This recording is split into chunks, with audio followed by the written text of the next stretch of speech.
Let's all go to the lobby. Let's all go to the... It's movie night with Bill and Lil.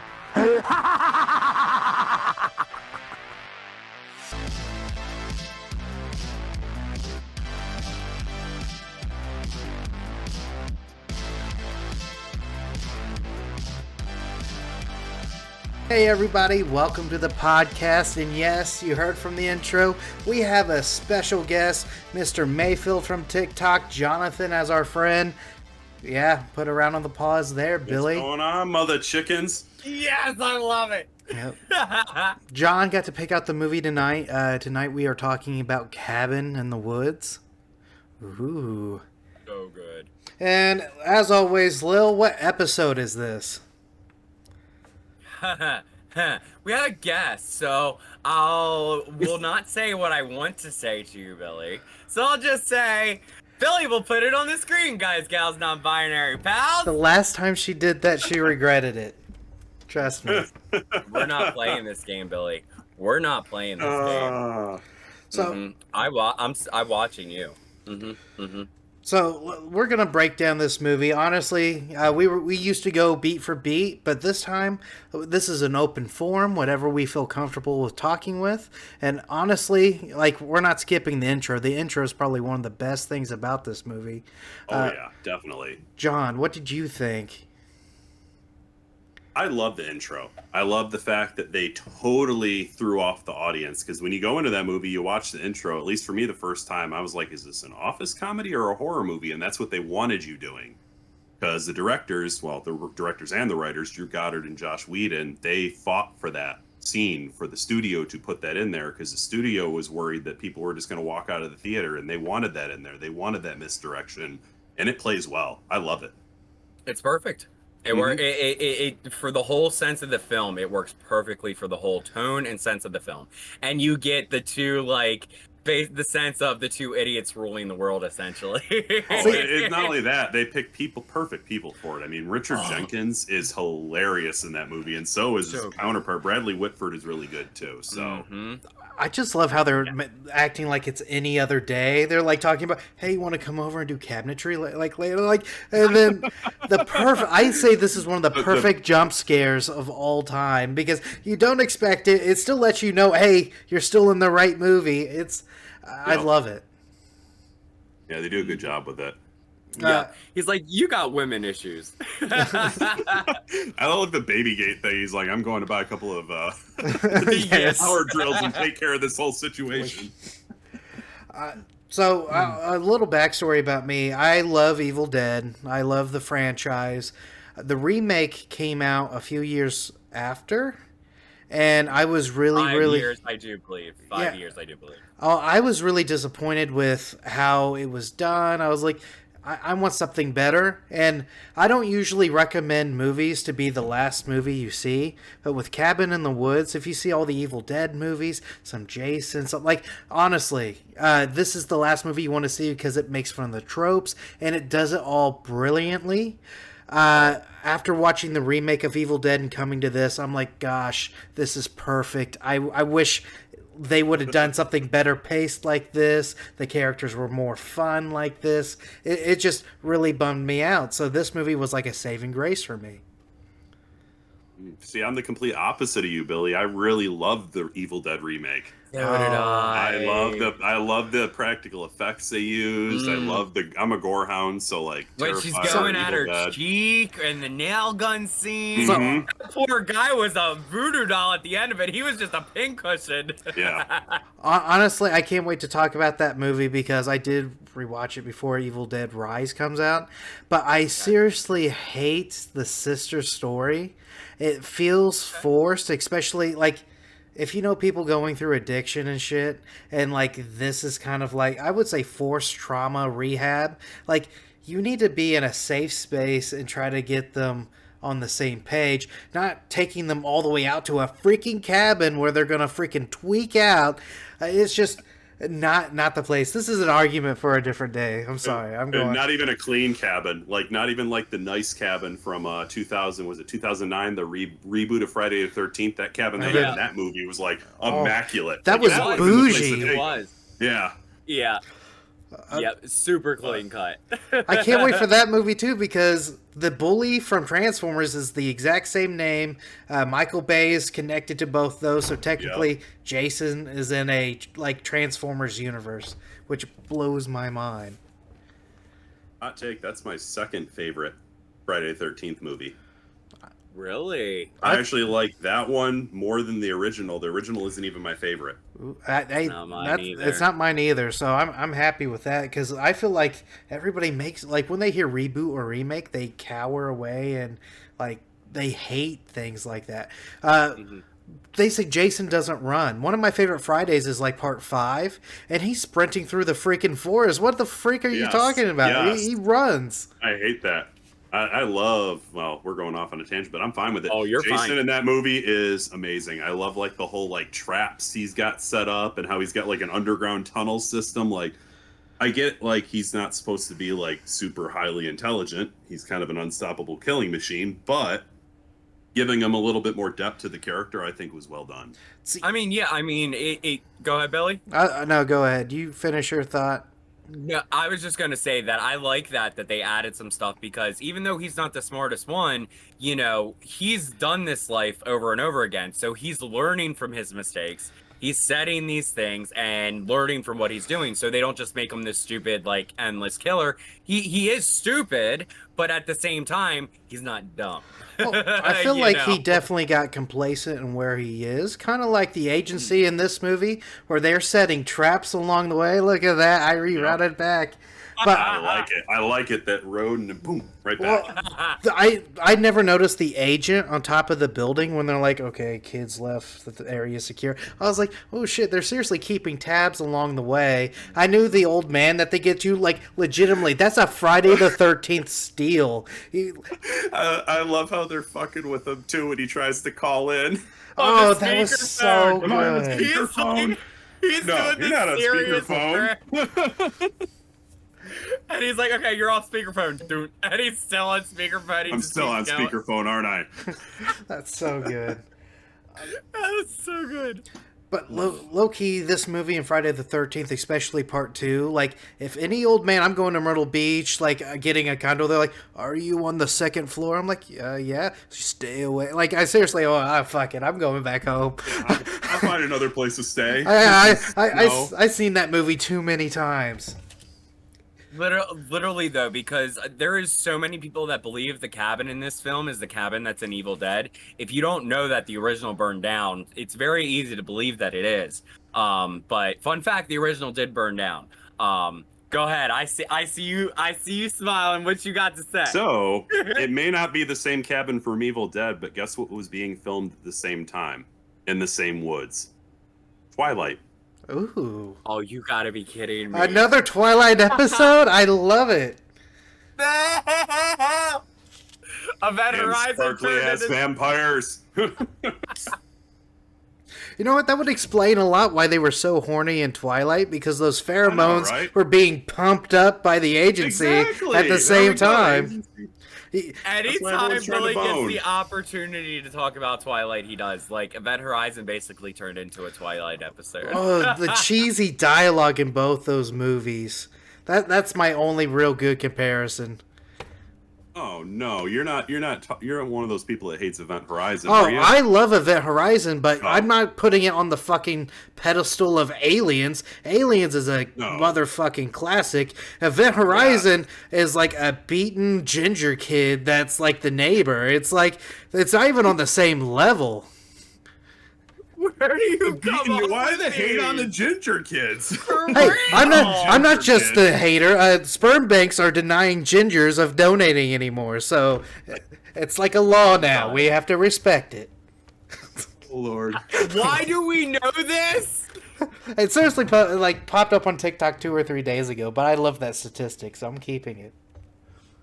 So, since we're kind of on the intro, and then from Yes. the intro, we all know it cuts to like the whole like introducing everyone's trope, because you got everyone in there. You got the jock's buddy, the virgin, the whore, and then the stoner. So, did you know that expandable pipe / coffee mug in the movie was a custom made prop that cost the studio $5,000 to make? That $5,000. makes sense. I'm not saying I looked it up when I first seen it today, but yes, I looked it up and I couldn't find anything near it.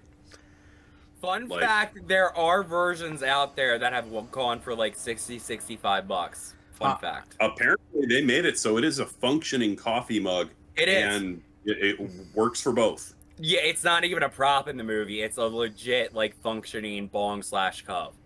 I tried looking up. I was curious if the actor that had that actually got to keep it. I couldn't find anything on that. I was curious. I'm sure he's got to have it at home. Like, if I was Somebody playing does. him and I had that, I'd be taking it home with me. Yeah, that would be the I'd run. be hiding it prop. under my shirt that day. Oh, no, it's easy to take. Like you're just drinking coffee and you walk out with I it. know, It's it's so easy to take home. So the prop manager sees you. Wait a minute. Wait a minute. Right? Get back here. Be like, no, get away. Speaking of props, I hate jumping ahead so soon, but I love how they add the motorcycle in the back, so you know that shit's gonna come soon. Oh, that The- is ahead. the- but no. Well, like, the Easter eggs, so like when they're driving down the road and shit, like That bird, the eagle goes into it. it's not like Evil Dead Rises where they're like, oh look, there's a wood chipper as we're walking by with pizza. Maybe that will come back in. Like it's not like that. It's not hitting you over the head with a bat. But if you rewatch it the second time around, especially with the ancient god stuff after the intro and all that shit, you're like, oh shit! Like they're seriously laying this out beautifully, better than almost any other movie that takes years. And they only took 3 days to write the script. Over a weekend. Yeah. Yep. They literally, both of their careers were iffy at the time, and they said, hey, we need to get together and write something different. They locked themselves in a hotel room for 3 days and said, we're writing this. And it was almost to full completion when it was out. First time director too, of all things. Yep. Hey, he's only done 2 actual movies, and one of them is Bad Times at El Royale, which I also love. That is I a haven't good seen movie. that one. I have That's not another seen one that that's one. only other one that Drew Goddard directed. And funny fact, Chris Hemsworth's in both. Yep. Obviously, Okay. he's in Cabin in the Woods and he's in Bad Times at El Royale. So Yes, he got 2 movies out of this film. Do you know what 2 Mm-hmm. movies they were? well, one of them is what he's famous for. Yes, Thor. He got Yeah. Thor out of this. I'm trying to And think. then there was Yeah. another one. I believe it was Red Dawn. That's what it's right. called. Mhm. So this filmed in 2009, came out in 2011, Yep. which ended up coming out the same year that Thor came out, but it was filmed like before anyone knew who Chris Hemsworth Way was. before. Yes, because this was a big deal, like for him to be in a horror movie, because he's not traditionally somebody you would see in a horror movie. So No. for it to kind of get infamous now and become a classic is really cool to have somebody of his stature in this film. I like that a lot. It really is a cult classic to me, even though it came out in the mid 2000s. It's really gotten to that level of classic status. Because it is Like- just so good. You can rewatch it so many times and you can pick up on different things. Yeah. I definitely picked up on a few more things rewatching it this time, Mhm. like especially like pausing towards the end. I mean, we all know the scene where all the stuff comes crashing out. Yes, I'm the constantly purge. sitting pause, like, wait a minute, wait a minute, wait a minute. So, You know, just Yeah. trying to see all the little things in it. with the 4K, like on the TV and shit, like in the basement, I can actually see shit now. And Yeah. looking through all the stories, like somebody did a retrospective of every single monster, and like I'm trying to connect all the pieces. Like, oh, that, Yep. like I think he holds a. It looks like a skeleton with the horns. I think that could have been the merman. Okay. I thought the merman was the conch shell. It is. It's It was what the Chris conch shell? Hemsworth is holding. Yeah, it's the conch shell. shell. If Okay. he would have fully blown into that shell, it would have been the merman. Well, Yeah, because that's why the guy got all mad at the betting tree. He's like, he had it in his hand. they all almost like if the song would have ended for the ballerina, that would have happened. If the necklace. Yep, The what- necklace she was putting on. Do we know who that correlates to? Because I couldn't figure that one out. The necklace. It has to be a main one that they show because they showed the necklace. I think the necklace was one of the little girls, like the ghost Okay. girls. Got you. I And was then the ballerina is one that everybody brings up to me. low-key, I was kind of hoping sexy witches because jewelry and a pendant. I'm like, man, Yeah. I was like, so close. So I almost wish that if this was a bigger budget like movie, if it had a bigger budget, can you imagine what this movie could have been? Is if you had the same plot, except on that board like Jason, Freddy, Michael Myers, Critters, Gremlins, like if they were able to put everything in there, Every that would have been insane. I'm happy with what they did, like the Pinhead parody with the Yes. He has a name. Go ahead and talk, Billy, because I have it written down here on my phone. The Strangers, like there was like instead of 3 of them, there's 4 of them with white mask. I was like, Yep. oh shit, that was really good. I love all the Universal monsters that they showed. Yes. And then this doesn't get talked about often. A lot of people skipped over this, but when Japan's doing their ritual and doing all of that type of stuff, the ring, like this gave me Ring vibes, and I think the monster for that was really freaking scary. Yeah. I I agree. like that scene. That whole where they're flashing over and then the schoolgirls are getting all haunted, but that was really well done. Like literally everybody's failing, and we are the only people left. And then, like at one point in time, one of the lines was, "I hope they fail." With like we're number 1, but then like when they fail, they go, "Fuck you, fuck you, fuck you." To all the little Japanese girls. Yes. Fuck you, fuck you. That was I'm one of my like, favorite yes. scenes in the whole movie where he's just going off on them. That was so good. Indeed. He's like, fuck you, little girl, fuck you, little girl, fuck you, little girl. So I think we need to talk about the elephant in the room. Okay. There's The 2. wolf makeout scene. Oh. Yes, I have a good fact on this. You probably know this fact too. You're probably going right where I'm going, so I'll let you take it, Yeah. Will. No. You're the guest. You take it. I'm excited. You tell. So they had to put something on the wolf to make it a little easier to be making out with the wolf, because I can't Yep. imagine that making out with a She prosthetic fully wolf head is tongued gonna that be fake tongue. that was very oddly erotic, like in a way that I wouldn't have thought it was. It's- But they put liquefied powdered sugar They on the did. wolf head to make it, well, not necessarily the head, it was on the tongue. So when Uh-huh. she's going to French City with the wolf, she's getting a little sugar. I remember reading that, but then I'm like, why the fuck is she sucking the tooth? Because at the end, I'm like, okay. Well, I mean, She's supposed to be the whore, the slut, it's Yeah. her part, and they're pumping shit into her. At this point, we know from the other side that she got her hair done that day, there was chemicals in that hair dye that are slowly seeping into her scalp, making her stupider and hornier and stupider, and that's typical dumb blonde. well, they I have to. think if it would have kept going, she would have ended up messing with the stoner too, because she was already alluding to it when she was coming Yeah. close to him. Well, I'm like, if she would have gotten any and- hornier, it would have been going Well, after exactly. And Chris Hemsworth in the background with his beer, like getting Well, into it. that's I'm the like, thing, what's too. your deal, my guy? him. Let's talk about the most awkward dancing Chris Hemsworth's ever done. Just standing in the back with his beer, just doing like the hitch. Like I seen that. I'm like, really? Come on, dude. that was also weird. But the line that got me was she's like, yeah, we were freshman lovers at one point. He's like, yeah, we just one kiss. Like, why the fuck are you bringing that up with your boyfriend right fucking Yeah. there? I'm like, And see, ugh. the thing is that the oddest part to me about the scene, and I think it's because of whatever they were doping them with, however they were doing it, is that he's completely cool with his girlfriend all over these people.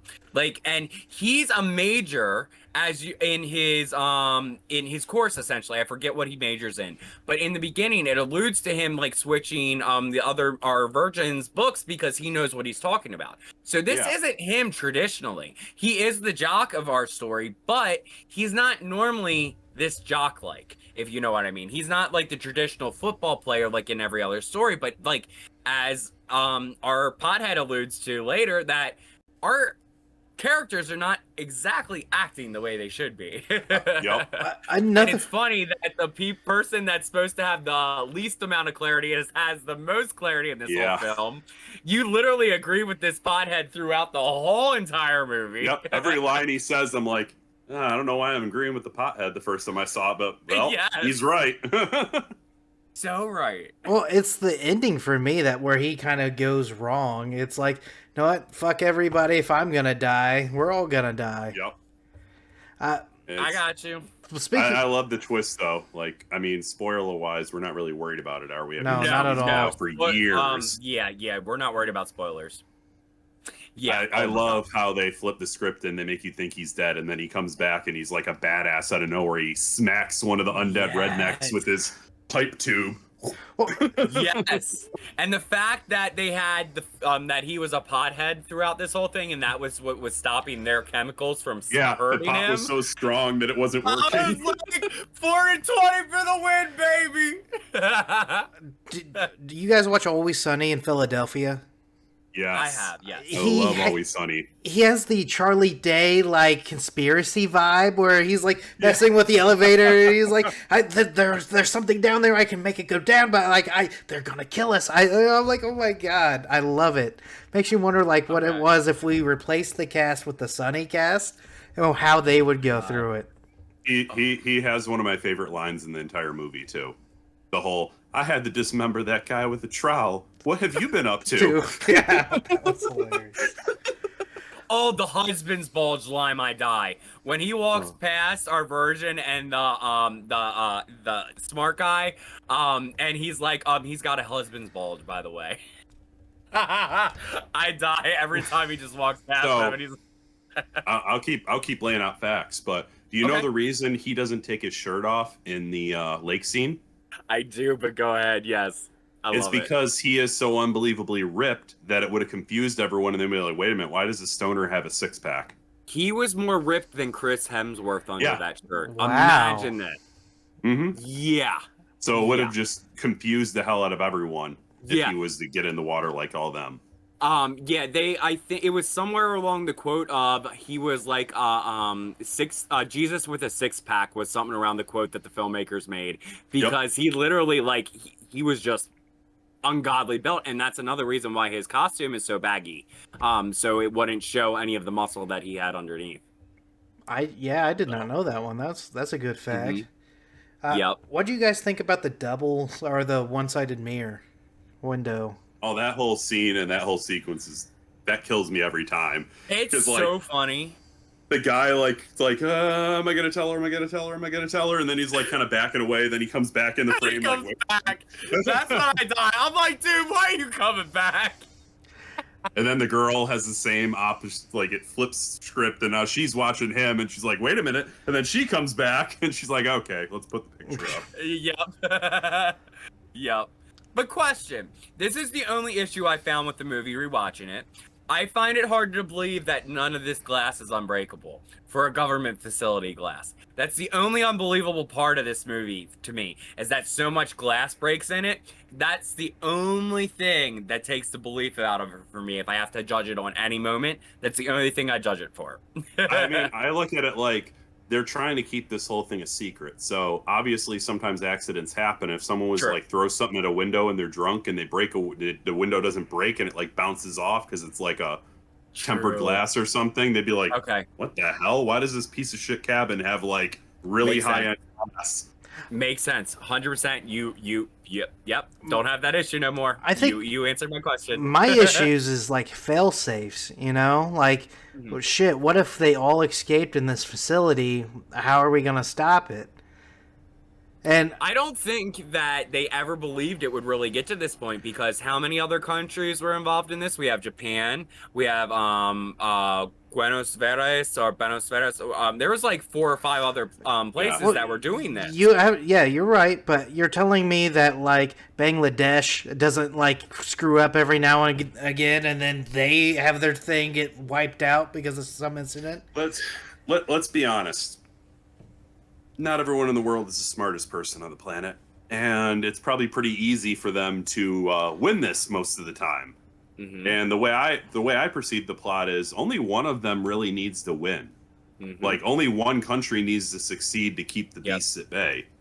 Yep. That's the way, at least the way they play it in the movie. So Oh yeah. I Oh guess yeah. everyone could fail, but the U.S. and keep everything at bay. Well, I Yes. think my issue, like, I love the lore. I love this movie. Thinking about it, getting too deep, I start seeing some strings. Like, after they win, how do they get the monsters back? Especially if it's like, it looks like Godzilla or King Kong dies in one of the cities. If you guys watch that. King Kong is there is a Yeah. reference to King Kong. Yeah, in this, he yeah. dies in one of the territories, but if he would have won, how would they capture him? How would they capture the snake? How would they capture a bunch of this shit and then put it back Well, into yeah. their facility?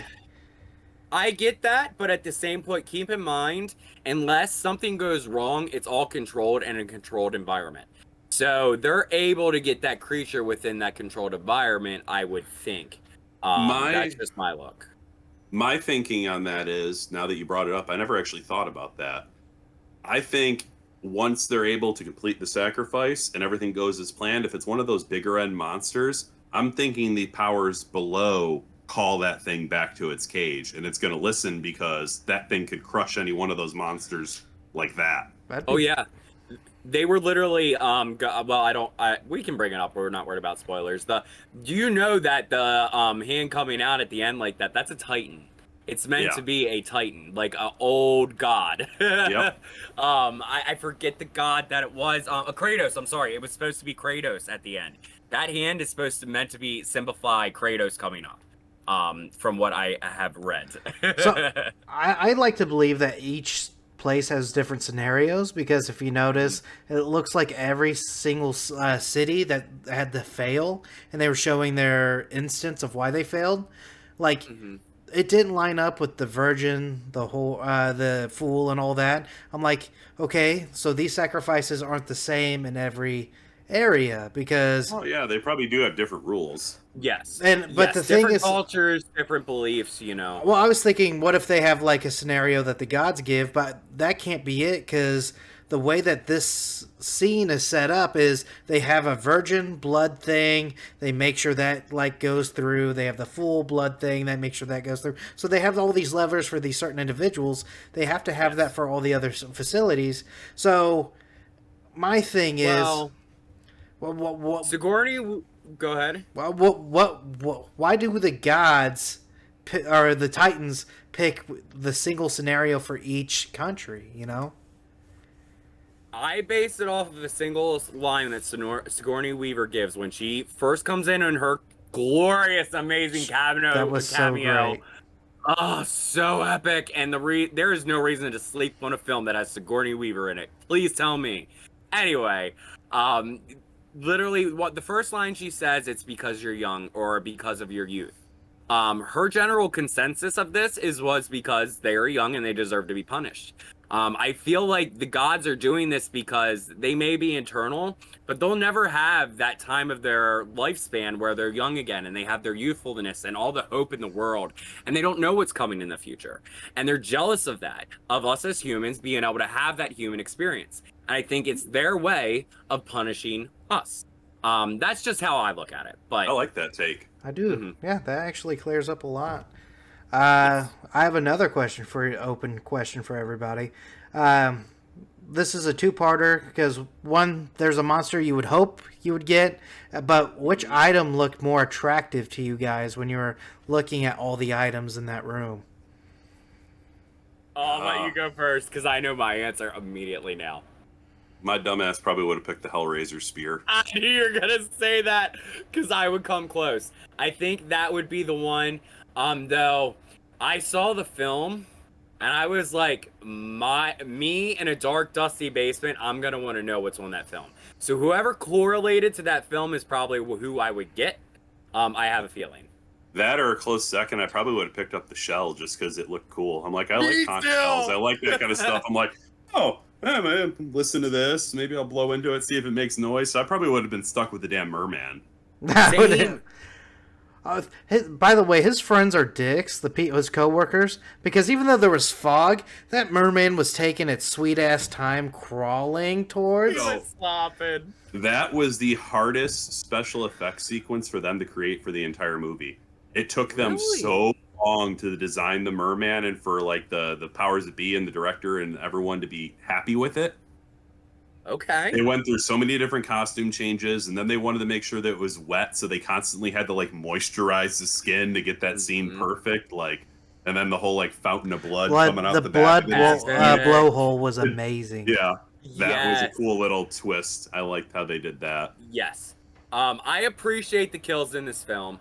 I really do. When it comes to that one, to where it comes to our redneck zombies that are our main villains at the beginning, I like how the father has a bear trap on a chain and he grabs people with it. That's cool as shit. It's like Scorpion Mortal Kombat level. Get over Well, here. he was legitimately terrifying throughout the movie. Like Yeah. when he was standing above the water once he got pushed in, I was like, "Holy fuck!" If I turn around, I'm like, I'm not turning back. I'm fucking out of there. Fuck that. 110%. He was giving me Sinister vibes with that water shot, you know, kind of like the boogeyman in Sinister. He Yep. kind of reminded me of him a lot. And I loved every second of it. Fun fact, the little girl that plays the redneck hillbilly, you know what else she plays in? Another golden horror film.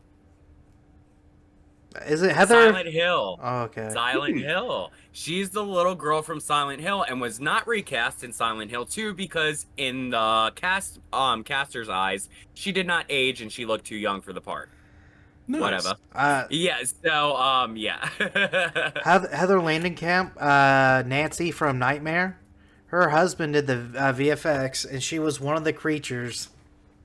Yep. Yeah, yes. Go ahead. Oh, that was your fact, wasn't it?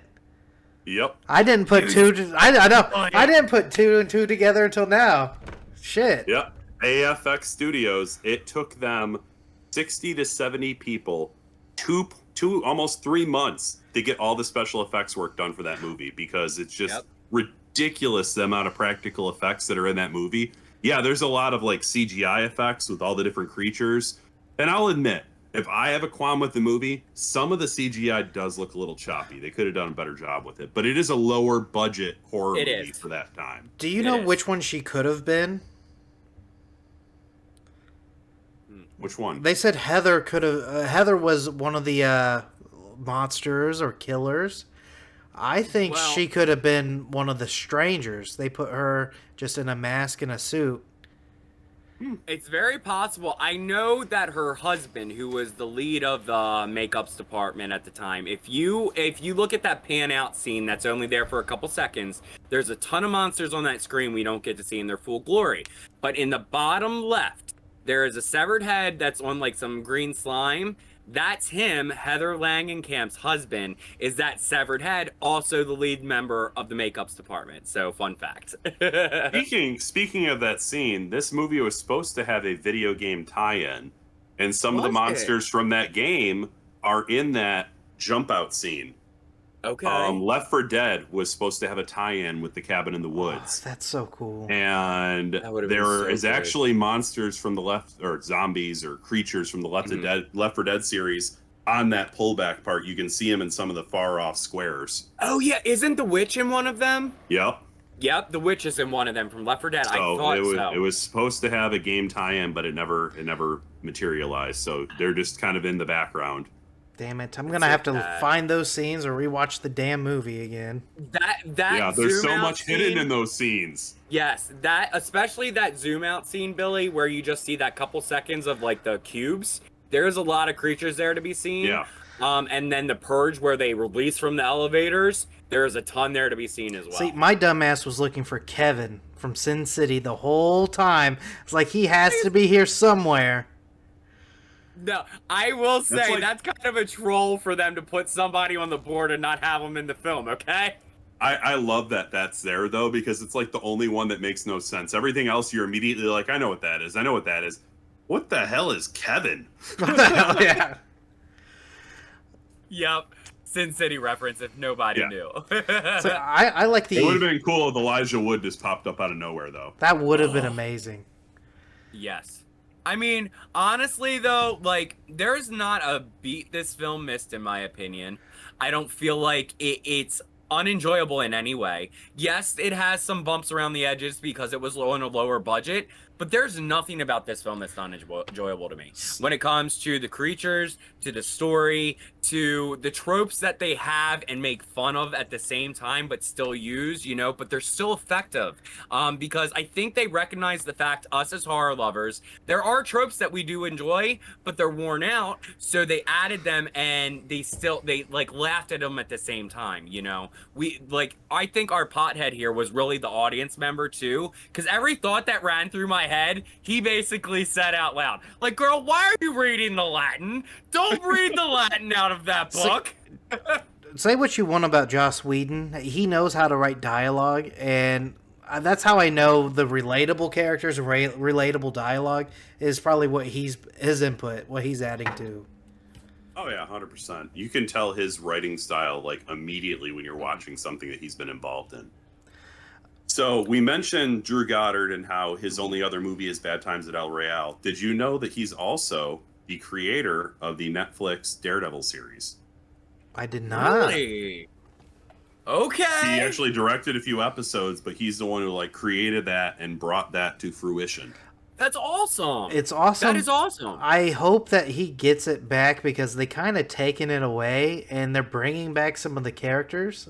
Did you guys watch Nightwing or Nightwing? What the fuck am I saying? Hawkeye? Hawkeye. Hawkeye, no, I have it. not. Oh, I haven't. the fake out of Kingpin. What do you mean fake out? Okay, I believe he's not dead. Well, no, he's definitely not dead. If you read the comics, there's a whole storyline involving Echo or whatever, where she does that exact thing. She shoots him, and he's wearing an eye patch. Oh, that's what's gonna. When he comes back, he's gonna be wearing an eye patch. I thought it was like, oh, he's dead. Like they're trying to take away the Netflix characters, so they can't put like Punisher was one of my favorite shows. I'd be amazed to see that on Disney Plus. He's coming back. Is he really? No, it's been confirmed. John Barenthal is Punisher, and he's coming back as the character. When the fuck He's did as they much do come out and that? said- He's as much come out and said it on his Twitter and Instagrams. He's been posting all kinds of like stuff hinting at it. Like Son of a bitch. the rumor is he's supposed to be popping up in some of the projects coming up. Deadpool Okay. is bringing a lot of players. I'm hoping that's one of them. Oh, I have yet to see a Deadpool movie in theaters, and this is going to be my first one. I'm so excited. Oh, my childhood was made as soon as I saw Hugh Jackman in the OG Wolverine costume. I was like, finally. The yellow and black. We have been waiting Yes. for so long. See, the tease at the end of the Wolverine, I was so excited. Yeah. I'm so happy that he's coming back to the character as Wolverine after he said he never would. And he's only doing it as a favor and for the love of Ryan Reynolds and his friendship with him and what he believes in him with this film. So, because he swore he would never come back to Wolverine again after he did Wolverine, and he kind of put And the Logan, torch. Logan put the character. Or to I'm bed. sorry, not Wolverine. Logan is what I was mentioning. But yeah, after he did that, he swore he would never do it again. And having him back is pretty big deal for me being like a 90s and early 2000s kid too. He's kind of my Wolverine.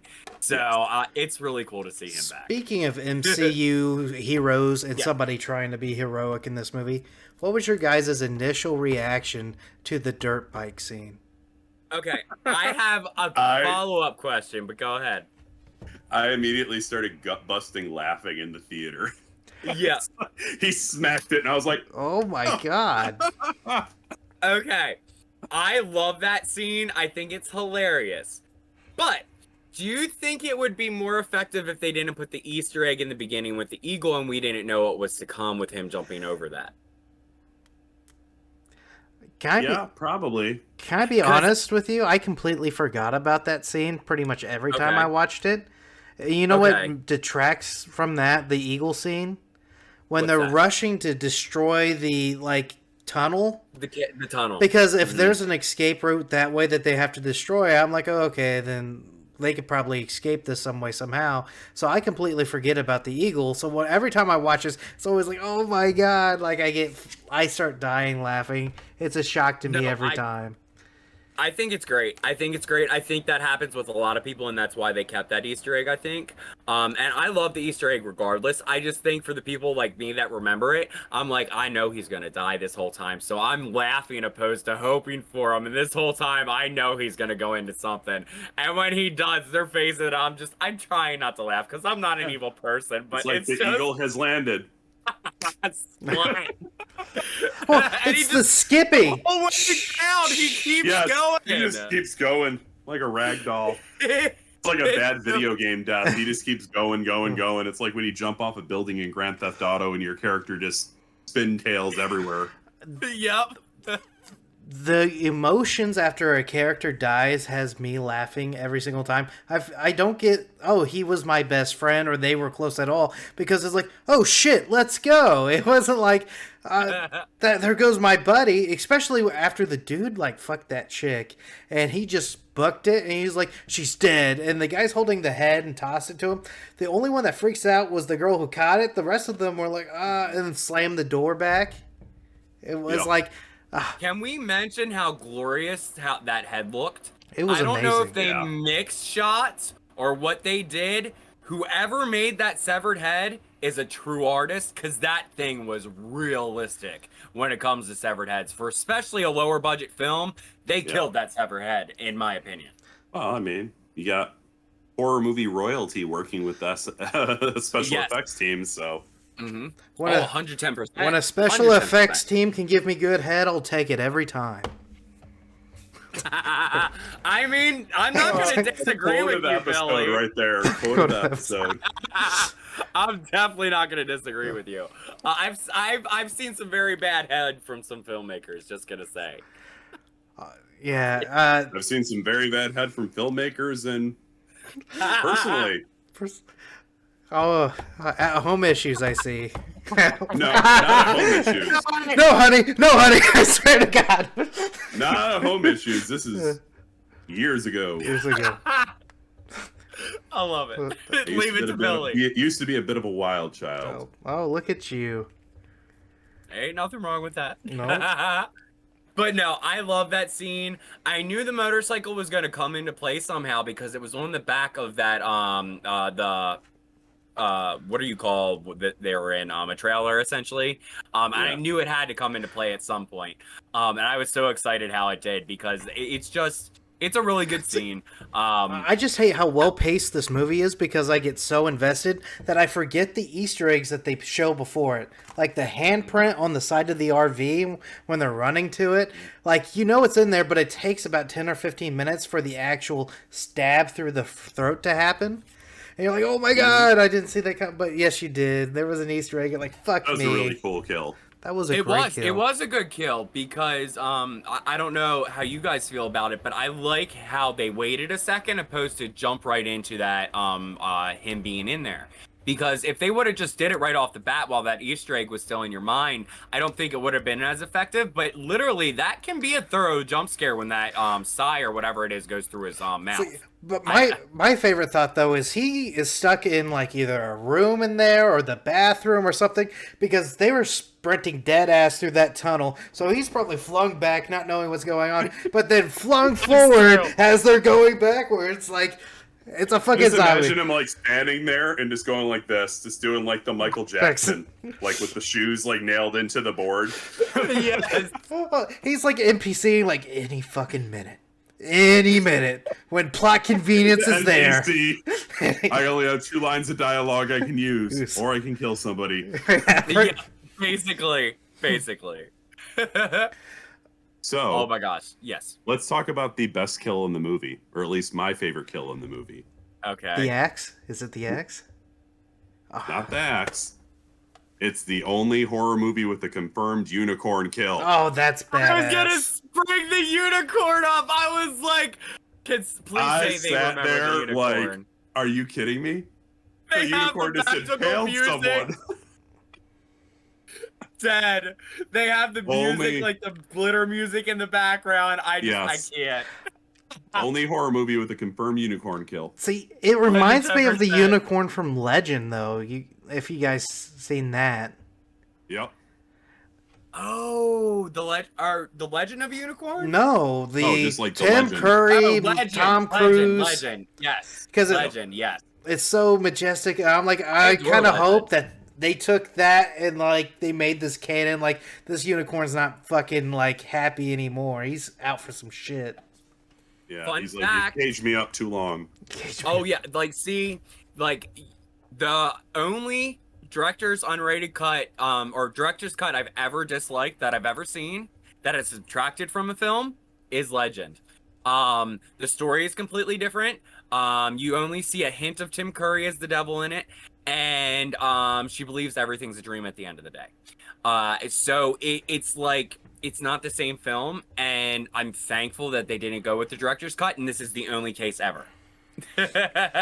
So I'm gonna do a Billy, and I'm gonna round it right around. Okay. So we talked about SF or special effects artists giving us good head, and I'm gonna bring that right around to the fact that there is exactly 69 kills in this movie. Damn. Ooh. That wasn't intentional at all. Ooh. I love that number though. Ooh. 69 I mean, kills. I love really it. good head from the SFX department. I mean, the undertones in this film are just gold. For me, in every aspect. It was Sigourney Weaver getting it from behind. That was I'm just kidding. That was I icing. can't. You just want to give it to Sigourney Weaver from behind. I mean, who doesn't? I mean, I'm gay and I wouldn't say no. I mean, shite. That's Sigourney freaking She's Weaver one of those right there. women that just like ages like a fine wine. I think she actually looks better now. Yeah, she looked gorgeous in this. She looks great.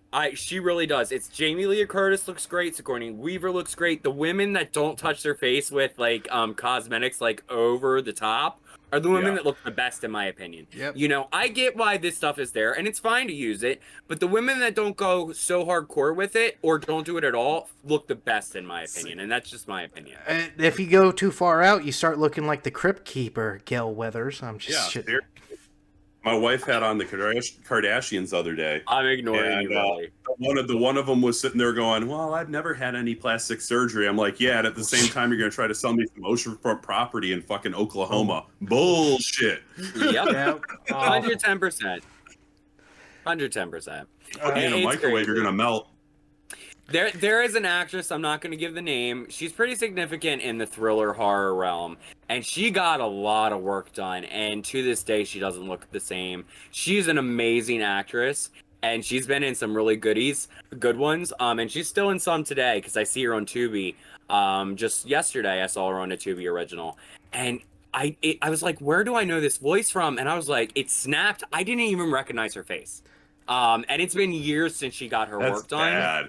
Like years when you don't since even recognize an actress because of all the work they've done. That's just I awful. still think It was Shelley so Duvall is a sad. national treasure. She's going to be in a horror movie. She's going to be in a horror movie. She's a national treasure that she's all the abuse she went through on that set, and she still managed to pull it off. Oh yeah, I agree. Cause it's kind of like Patty Duke on Valley of the Dolls, and that kind of like it was the whole story, but that kind of went south when this is like she made it like something beautiful, you know. I don't know. It's just one of those things where it happens more than we expect, I suppose. Fun fact, though, that the director was very nervous directing the our booby scene.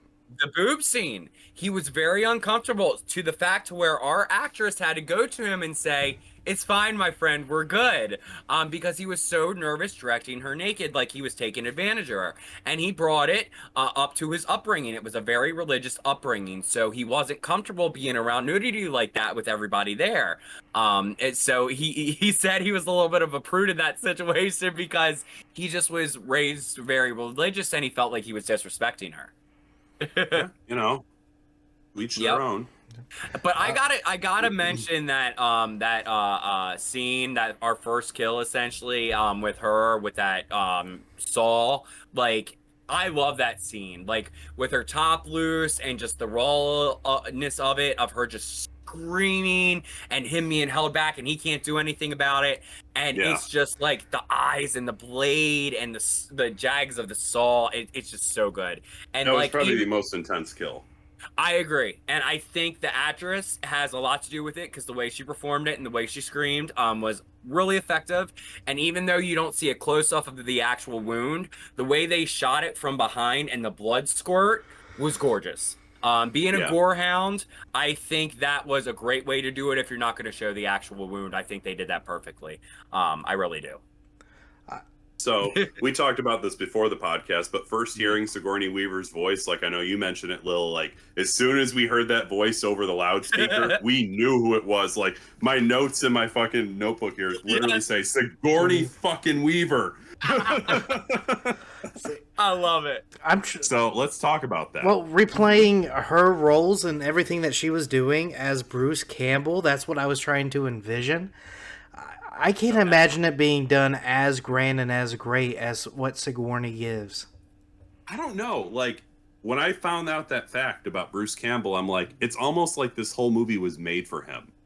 Because it's such an homage to Evil Dead and that whole franchise. The way, like, it's the cabin. You have a version of the Necronomicon in there. You have Deadites in the frickin' cells. It's like, it's almost like they really wanted him, but he wouldn't do it, so they got Sigourney Weaver. So, yeah. I listened to this retrospective. I forget the name. I'm going to probably put that in the description because I'm not going to take their shit. But they're saying that this was a big homage to horror in general. And practically the redneck monsters that uses saws instead of chainsaws and traps like that, they were basically the Sawyers but dead, which is Texas Chainsaw. I'm like, thinking about that and how menacing that dude kind of looked, like that could be our new Leatherface. I'm like, that's a great idea. And then you got to see the Saw face or like Pinhead knockoff, and I believe his name was the Lord of Pain and Bondage. I had it in my notes. Well, Lord of Pain and Bondage. I would personally was getting really upset because as a big Evil Dead fan, I'm like, this is a big Evil Dead movie. This is a huge homage. But no, they're kind of making me open my eyes. Like, no, as a big heart to this movie, it wasn't just that. It was like all these other movies combined into it with a nice little Evil Dead like bow because it's the cabin in the woods. It's what made that series kind of popular. Even like having a Bruce Campbell cameo, like if you would have had him like really messed up and dirty and had him be like the gas station attendant, I would have loved that. Fun. That would have been amazing. Yeah, that would have been great. It would have just to have him in there somewhere. I agree. I think this is such a love letter to the Evil Dead franchise that it would have been epic to have our man Bruce in there as a just like a little Easter egg for us. And because as we've brought up multiple times, there's multiple characters from the franchise. There's a lot of hints to it, and you really see their love for that franchise. And I think that brings up, I mean, a lot of films we can bring up this discussion because Evil Dead is a very heavily influential film when it comes to filmmakers. To this day, because it pushed buttons before other films pushed buttons in the mainstream. And that's why it was one of my first extreme films when it comes to gore. And I've been obsessed with gore ever since because it did it so well. It did it so, like, Bruce Campbell's just a genius when anything he touches, like with his acting, and I just love it. So now I'm curious. Yes. Because you brought it up. It's one of the first extreme horror movies you saw. What was the first horror movie you ever saw? Demon Knight. Demon Knight. What about you, Billy? I don't know. I grew up with Courage of the Cowardly Dog, Goosebumps. I don't remember what my first real horror movie is. I know my top 3, but what's your first one? Do you know? First one I saw was Child's Play. Nice. So, yeah, mine was Demon Knight, Creepshow, and Scream. Those were my first 3. I was an 80s baby, so I was born in 87, so I saw Child's Play probably way earlier than I probably should have. And then I'd have to say Jaws was probably next after that, because they do consider Jaws a horror movie, not just a creature feature. That's true. I probably saw Jaws before Demon Knight, if I think about it, now that I think about it. If you consider that. Yeah. My mom would have horror movies on all the time, and like I was just in my own little world. I just remember getting ketchup as she's watching A Haunting, and this was like big fat back TV. I'm like white shirt, and she's like, "You what the fuck? Like you ruined that shirt?" And I'm like, "Oh, I'm sorry." Good job, Billy. I know. It's just I love movies like that, and I think that's why I love Army of Darkness, because that was the one that was on I think TNT all the time. And I always thought, like, what's that movie with the supermarket? That used to be a mission for me. And I'm like, I finally find... You know what I thought it was? because it's always on TNT. The fucking librarians. I was like, where's that supermarket scene? Yeah. And I like So 12-year-old Billy or some shit. So I totally saw Army of Darkness before I saw any of the other Evil Dead stuff. Like that was my first introduction into like Bruce Campbell as that role. I saw Army of Darkness first. Okay. That was my second Evil Dead. The first was my original Evil Dead, and then I saw Army of Darkness because those were my dad's two favorites. He adored Army of Darkness, and he kind of gave me the love for that film too. Mine was the series in reverse. So Army, then Evil Dead 2, then the original. Okay. Ah, Evil Dead. What a beautiful franchise. Did we lose? Oh, I think we might have lost. We have to pause. Clap for pause. That's where you gotta edit, Billy, where he clapped. All right, there we go. There we go. It came back. It froze up for a second. okay. I went robot. Good. You're all good, my friend. Okay. There you go. I have a couple Clap in, clap out. Yep. I have a couple of poll questions if we're ready to get to that. If not, what are some other topics you guys want to hit on before I start asking too many questions? If I missed anything, let me check my notes. Yes. Let's see if I missed anything. I'm glad we brought up the unicorn because I have unicorn in my notes because I had to bring that Well, one I up. have a couple of monsters that I would love to talk about because honestly, one of them is like a huge fear of mine, and it's another movie that my mom watched when I was a kid, and I didn't know it was Jeffrey Combs until after I interviewed him. Okay. So one of the monsters I would hate to come along with is surgeons. So there's these messed up surgeons that look like they had their stuff sewed into their face and they were tormenting the people. I think that's the worst way to go. And then watching, my wife has the serial killer show on with Donnie Wahlberg.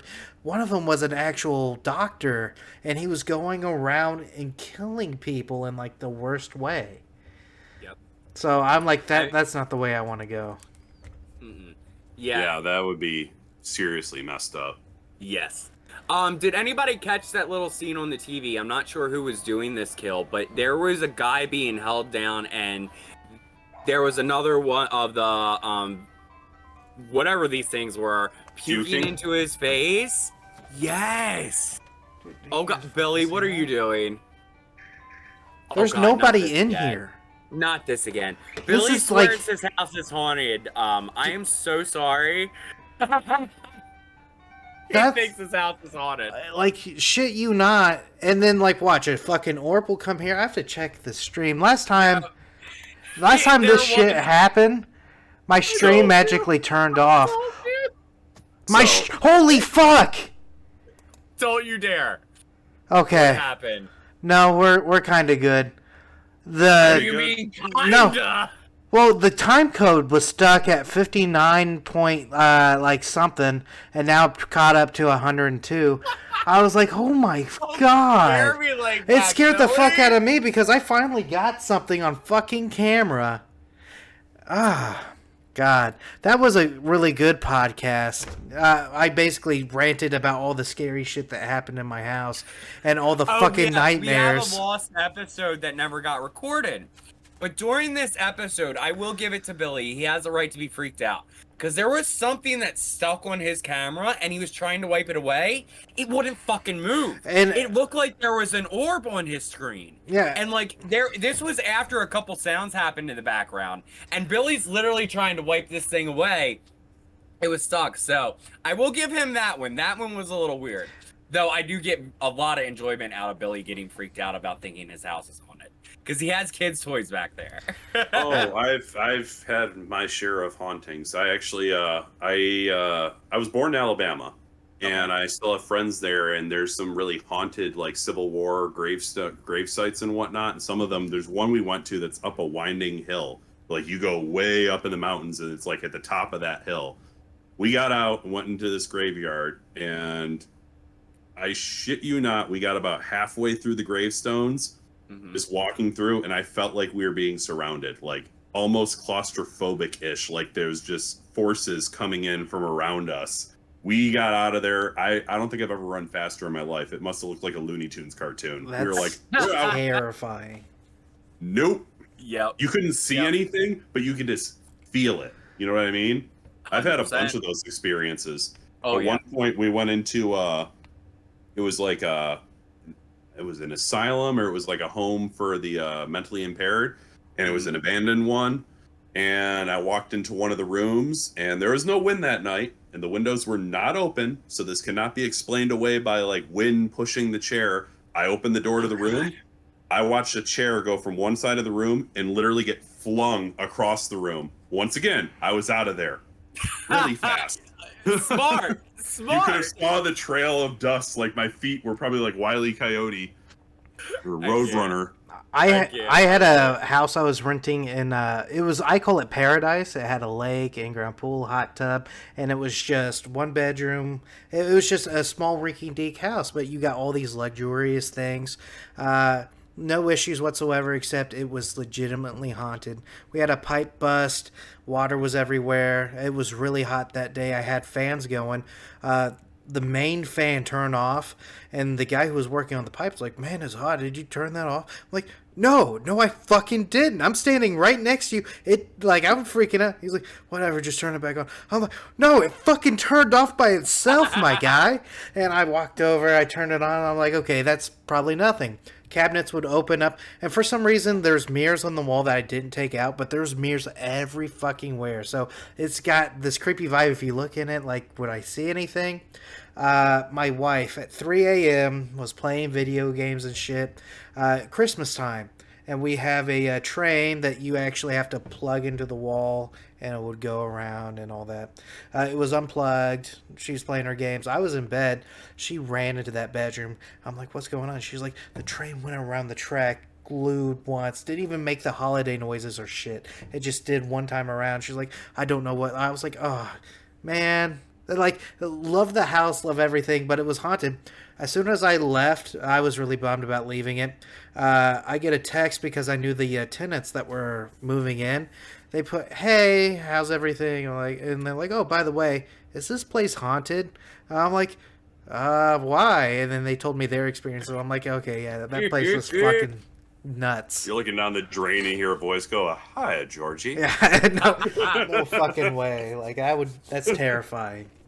Oh, that would be. Can you imagine doing that before you sell your house? Like putting a recorder or something down a drain or something, and like playing it when the night they move in, and it's just like talking coming from the sewer.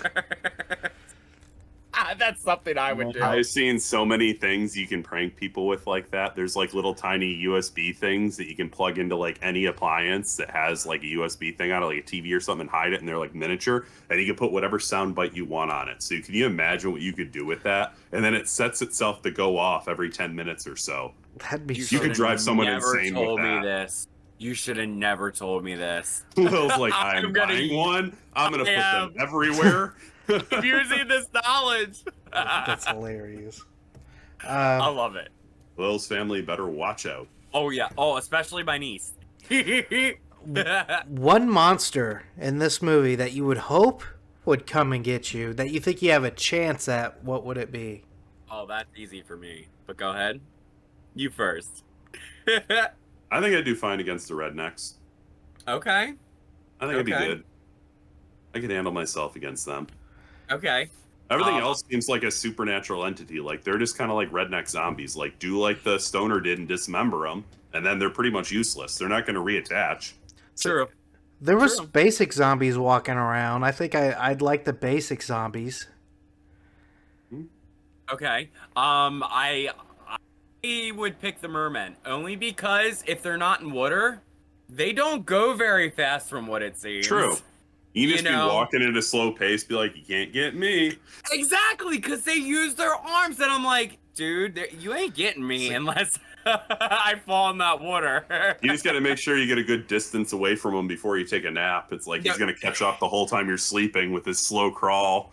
That's the issue. Like, can you imagine like taking a nap, waking up, and like the first thing you see is him like a foot away from you, like, shit! No!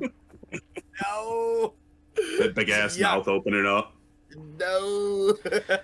See, Kevin, basically the sexy Billy witches, Flipes that would eats be every fun. morning. Oh, you are awful. Sexy witches. Yes. I Just think Billy's hoping for something else there.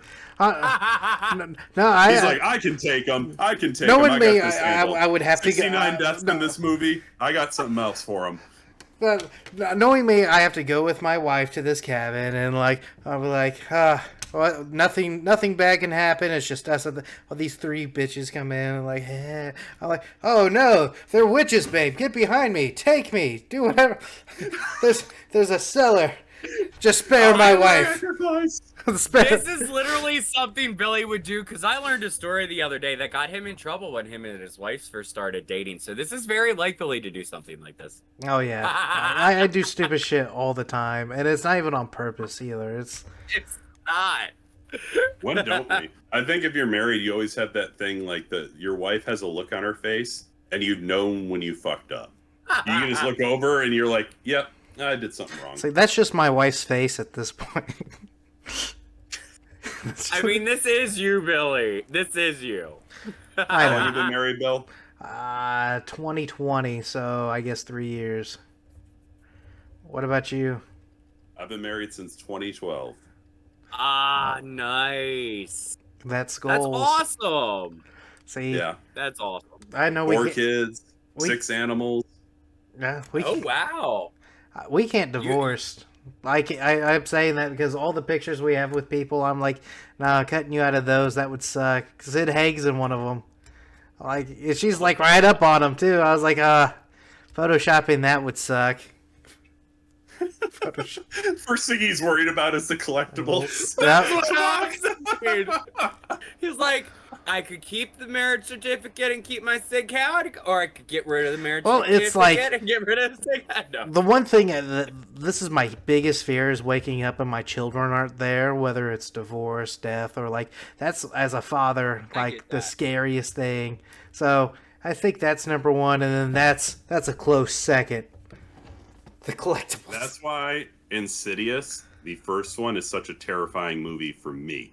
Because I get had a that. small child around the same age as, in that movie. And that whole scene with the voice through the monitor, and this nope, that's a whole lot of nope. I did not sleep Yep. well for like the next 2 or 3 weeks after that movie. I get it. Because I'd just I'm be the same constantly way. checking the baby monitor like, nothing's going to grab my damn kid.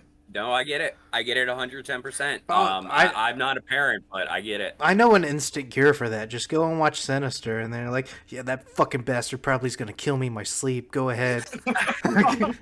That's another good one. Sinister is a great film. I love the first one, though. I don't like the sequel. I'm sorry. It's like Children of the Corn made you fear children, but Sinister just makes you like not ever want to be around children. Yeah, petrified. It's true. Like No, now it it's to really the point where like if my kid gives me drinks or food and shit, I'm like it has to be bagged or sealed or something, kid. I don't trust you. He's like, He's I trying don't to off trust me. you anymore. Yeah. Bill Cosby got me once. I'm not getting done again. I'm just kidding. Jesus. He's trying to give you one of his pudding pops. Yeah. I'm crying in the corner. You were America's dad. You were America's dad. He'd be like Danny DeVito in that episode of Always Sunny where he's covered in the hand sanitizer. I just want to be pure. Sliding across the floor. Knowing my luck, trying to escape his house, I'm like Danny DeVito getting out of the couch, butt ass naked and sweaty. Oh, Jesus. That would be you, Billy. That would be you. And nobody would help me either. I would be just on the floor naked and afraid. Naked and afraid. That's a show. That's the sad part. No, it's funny. ID channel and HBO Max, everything's all together now. Naked and Afraid could be a totally different series. I mean, why put a censor now? You get a separate monster on the billboard there. It'll be sexy naked witches. Sexy. Yep, there we go. I love it. I love this so much. So, is there any creatures anybody wanted to bring up that we haven't brought up yet, or any facts that we would like to bring up? Brought up my surgeons. The one thing I would like to ask you guys though, if there was a sequel or a franchise, or would you even make it that? How would you do it? If not, leave it the way it is. Go ahead and say that.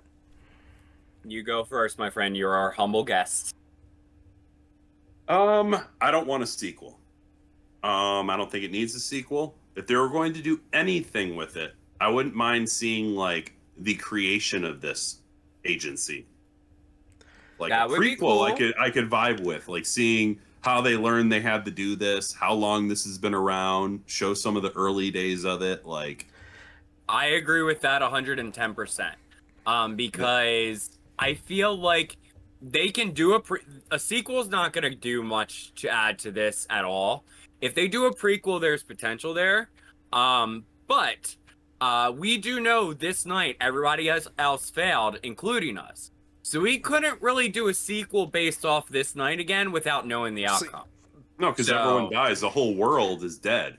Yes, essentially, the Titans come back and take the world back. I would say the agency starting out, they have a new set of monsters, and this agency still fails like all the other countries. Japan would win, but we call it Vacation on a Beach, and the agency is on Honolulu underneath the ocean, and basically tourists, 5 tourists, same bimbo, fool, jock, and all that, and they're renting this condo on Hawaii, but shit goes south. And the thing is the agency fucks up too, and they have to restart at a different location, probably like wherever that cabin in the woods, and that was the vibe from there on out.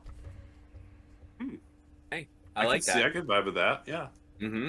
And- I've heard a couple people mention a possibility of a video game, but I don't see how they would base a video game off of this unless it's kind of like SCP Containment Breach almost, where you go into the facility and you run into the creatures. Oh, you want to say something? Say it. Imagine a fucked up version of The Sims. Rob is screaming right now if he's listening to this. You don't understand how much Rob is obsessed with The Sims. He wants everything about what you just said. Like, imagine just a messed up version of The Sims where your whole goal is to have your Sims die. That'd be pretty cool. That would be cool. And you just send whatever horrors you can send at them, and hopefully they Send can't all finish the off. whores. Yeah. All the whores. Oh, Back to the sexy whores. witches. We Whoops. know where your Oh my mind is God. at. All the time. All the time. Just that pent up aggression over there, Billy. Honey, if you're watching, as of now, it's been months. I'm dying. All right. Back to You're gonna be like that scene in Scary Movie 2. Just no shit. No I'm also the scene in Scary Movie 1 where he had to get the hedge clippers just like pull down my pants right now. Slash is gonna play Welcome to the Jungle. Like, what the fuck is Slash doing down there? I thought you were going another angle with that. It's like, oh, I haven't shaved. It's like, I'm a wilderness explorer. I'm troop number 599. Yeah. I have my badges. I have my That's hilarious. Jesus. I'm done. Y'all hot mess and a half, okay? It's okay. All right. If we don't have anything else, we can jump into the game. Is there any more facts that you wanted to bring up? Because I know you No, had I fun. think I did, but we kind of collectively went through most of them. Good. Yeah. I'm glad. Billy, would you like to introduce this game to our wonderful guest that we have that I am super thankful to have? So And who Oh yeah, picked mother an chickens. be careful. epic movie- Yes! You could be fooled, and everybody at home, play the game, play it honestly, put it in the comments, but you're going to blindly rank 5 movies. And you can't change it once you place it wherever you put it. So you have 1 through 5. Let's just say Lil gives you Psycho. You put it at 3, but then all the rest is Oh, garbage. I gotcha. You can't move Psycho up or down. It's stuck where it is. And you don't know Okay, what's like- coming next. Oh, everything is topic based, usually. Sometimes. We'll see what she does. And There is a theme to this, so if you can guess the theme, it might help you out. yeah. Though this theme isn't the easiest in the generalizing sense, I'm gonna throw a curveball at Billy because I've never done this to Billy before. However, you're new here, so this is a new game to you, so it's not a curveball to you. Whatever it is, John, I'll let you go first. Lil, bring out the first movie. Alrighty, the first movie on our list is The Human Centipede 2. Ranked number 5. 5. Got you. I used to hang out with this. If I could put it at like not on the list, that'd be good. No, I got you. I got you. I used to hang out with this dude who looked like the big fat security dude, and he was on the football team. We called him Puddin', and we took him to Hooters. It was all you can wing night, and he goes T, because he's eating the hottest wings. He's doing that wing challenge. But like legit, every time I watch that movie, I'm thinking of him going wings or T. Yeah, I'm like So I guess Human Centipede would be 5 as well. Okay. I had a feeling that was going to happen. Though I will say the second one I prefer more than the first. So our second one on the list is Apollo 18. It's our found footage space movie, if you have seen that, either of you. You haven't? I've No. seen it. If you want to change Okay. up the movie real quick, you can. I'll change up the movie. That's fine.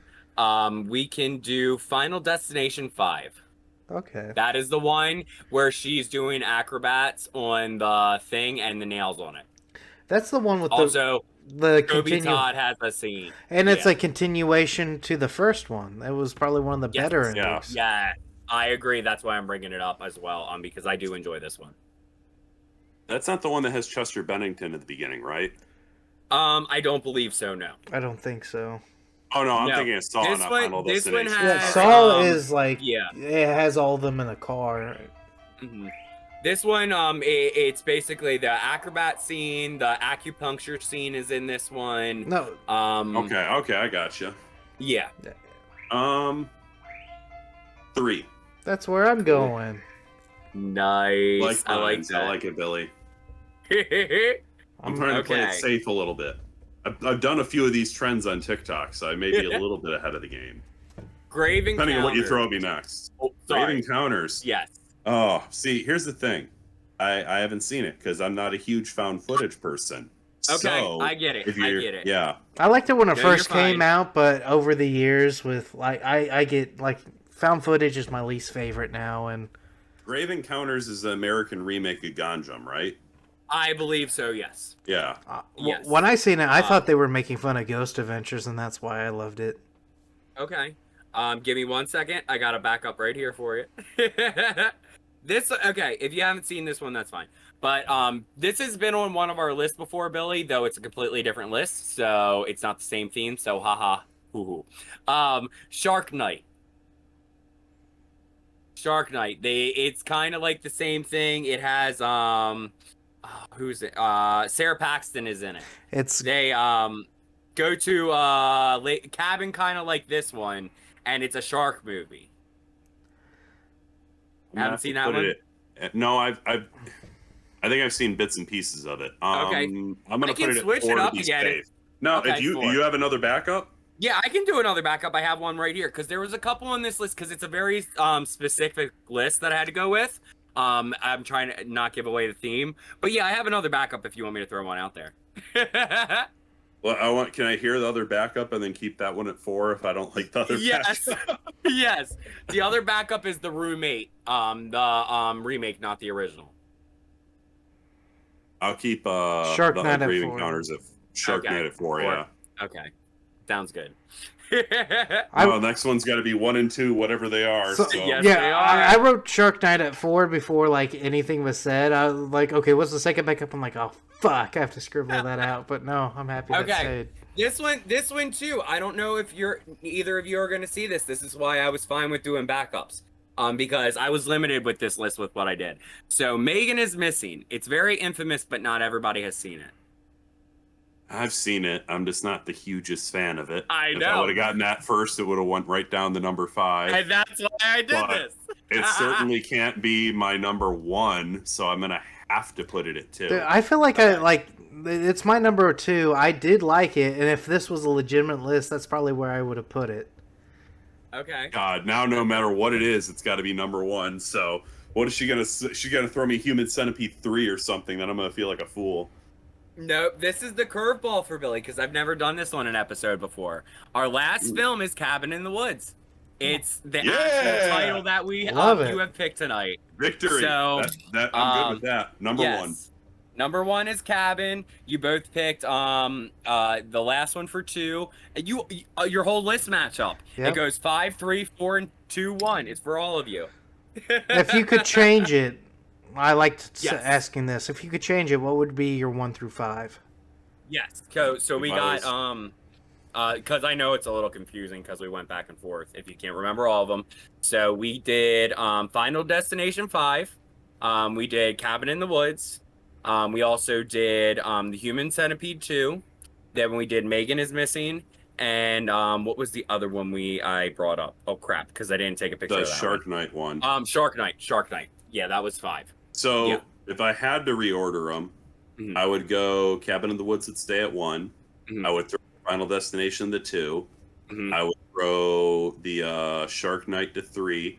Yep. I would put Centipede 2 is 4, and Megan is Missing is 5. I like that list. Not bad. I think, honestly, to me, what makes Megan is Missing is the ending. That's really what shines with that film with me. Also, the theme of this was horror films that came out in 2011, like Cabin in the Woods did.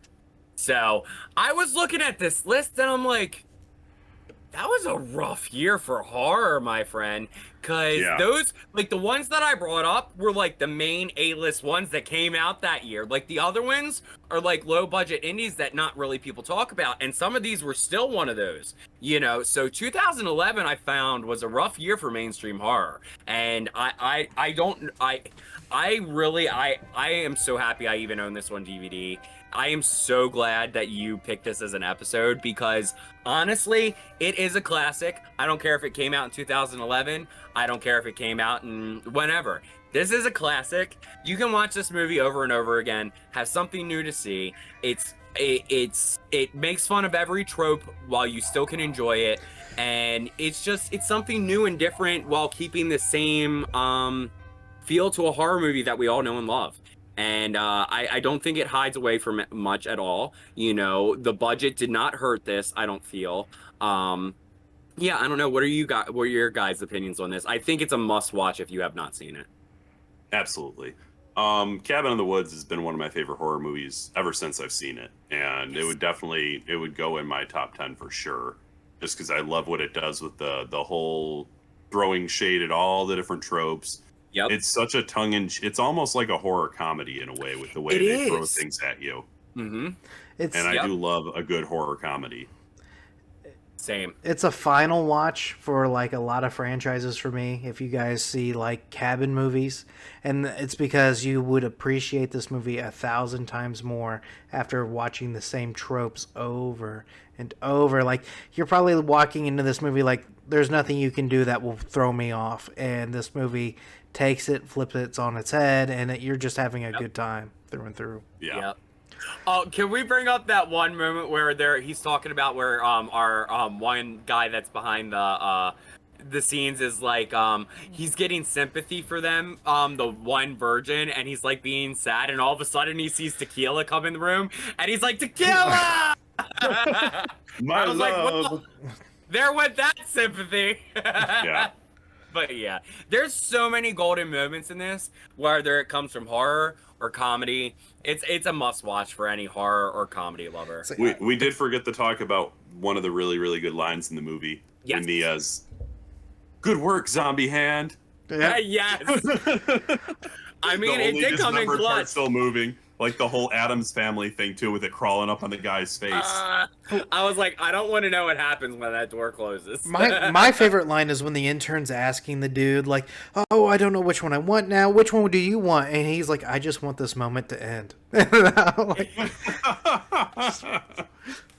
Yeah. And then him all excited when he does win, like in the background. And also, it was split with so and so, the intern. And he's like, yeah, jumping in the background. so He's good. hiding up a note on one of the TVs, and I don't know what the note reads. In one of the background shots, you see him alone in a room, and he's holding up a sign, and I don't know what it says. I gotta rewatch it to find what it says, because I couldn't read it this It time. might be one of those where I'm going to have to watch it on 4K to really be able to see it. I think Because so some of that too. stuff, the higher clarity, you're going to be able to read and see a lot of the side stuff more. I agree, and that's why I am definitely going for a 4K of this as soon as I can afford it. Because it's one of those that I need an upgrade for because You can I adore get it. it. You can get it dirt cheap right now on Amazon. I think they have the 4K for like $13. Oh, Like not the bad. basic one. Yeah. I need it. Like Actually, SpongeBob with the water. I need it. I'll tell you right now.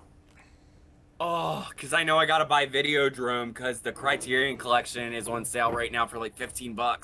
$15 right now on Amazon. Oh Not my bad. god. I think the majority of the Criterion Collection is $15 right now on Amazon because that's what I got the rose for. Ooh, they actually have the 4K Steelbook, the Lionsgate one for $50. Really? Oh, Tempting. that's tempting. Oh, Very tempting. honestly, this one is one of those where I would buy the Steelbook because I adore it so much. Well, we're pretty much at the end of the episode. I wish we I would have don't done. wanna be. I know. I wish we would have done this I'll sooner. come back, Lil. Yeah. Yes, you want me better. back? I'll come back. Let's Yes! start adding your plugs though. Tell everybody where they could find Yes. you. Find you. Obviously, Yes. you can find me on 3 different spots. My main channel is on TikTok. It's at Mr_Mayfield Madness. I love it. Which is also the same on Instagram and YouTube, but those are smaller channels. I haven't really built them up yet, but TikTok We're is my getting main. there. You're Yeah. getting there. Yeah, he brings a smile to your face, guys, gals, non-binary pals. If you have not interacted with his channel yet, please become a chicken and do so. Hell yeah, it mother is- chickens. Yes, I love it. Every time I hear actually, that.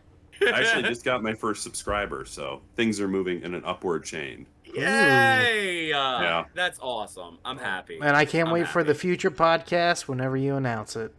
Yes. Yes, whenever you want to come That's on, coming. whatever you want to do, just let me know. Oh, your podcast. Yes, this is huge. Yes, Yeah, what's the name to your podcast so people can go follow it if it's up I there? am going to be recording an intro episode very soon. It's just going to Okay. have me in it to kind of explain what the show's going to be about, but I'm going to call it Collector Check. It's the goal of Okay. the show is going to be to talk to different people, not just in the movie community, even though I'll probably lean on that more at the beginning because that's where I made the most connections. But I want to talk to people who collect Funkos, comic books. You know, if you got a stamp collection, I want to talk to you. I want to see what got you into it, where this love for this, thing is coming from, and Lil has a mushroom stamp collection. She'd love to talk to you about it. Billy. At least it's not an acting challenge. This I'm just time, 'cause happy- Usually I get thrown. Oh, Lilith has an impression of Baby. Lilith has an impression of a kawaii girl, just out of nowhere. And Well- I'm expected to be this method actress out of nowhere. I'm just no happy- rehearsal time. I'm just happy that John went with a collecting podcast because it was so close. It was either collecting podcast or how sexy guys make calendars from a sexy man himself, and he would go through the process of making a 12-month calendar and how mind-numbingly aggressive the work is by taking the photos and shit. And he would interview hot guys every week for this pod, but he's like, no, back burner. We're doing collectibles, so I can't wait for that. I mean, if you guys want a calendar, I can put one together. I'm excited. I'll do like the pose, and I'll just cover like the parts with like a Blu-ray. Oh. We'll just make it work. Yes, I can't wait. Rob, save me. Rob, save me from this conversation. That could actually that might have to be the cover of the podcast. I'll just get like one of my favorite movies, and I'll just cover up my parts with See- it. and just- No, that would be great, though. That would be great. Well, like, I would say how my parts are feeling for that sort of month. Like, where'd they go for January? Or, like, springtime Bumblebee? It's like a little stinger. It's out, but it's still too cold, you know? oh my God.